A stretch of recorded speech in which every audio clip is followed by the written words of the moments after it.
My name is Jacob Price, and my two worlds are vulnerable and faithful. My story is whenever I grew up, and I'm still growing up, in a Christian home with a pastor, and as my dad and my mom's a teacher.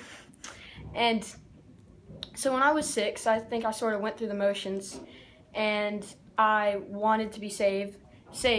I knew what it was, but I didn't fully understand it and what that meant, the meaning behind it.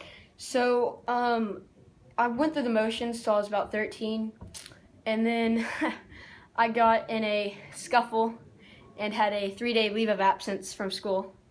It wasn't suggested. But I hated that had happened, and I did learn my lesson, that's for sure.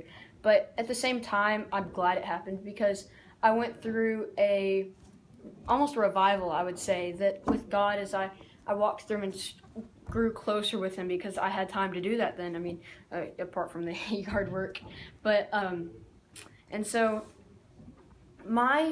before I was saved, I was I had my word vulnerable.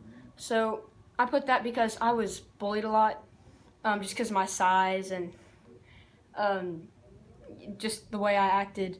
So whenever I got into 6th grade and in 7th grade before this happened, I was always striving to be, the top dog with the cool kids, quote unquote. And so I realized that it's not all that it seems to be. And so the next word I have is faithful.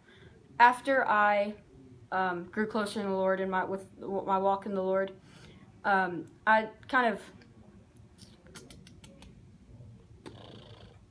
I realized that I didn't need to have anybody with their approval for me, because that's why I got bullied. I thought that I just didn't have anyone's approval, so I needed it. And so I'm stopping striving for that, and because I learned to trust Him and be more faithful. So that took care of that problem, which is great. So that's why I had vulnerable and faithful, because I'm now growing closer with the Lord.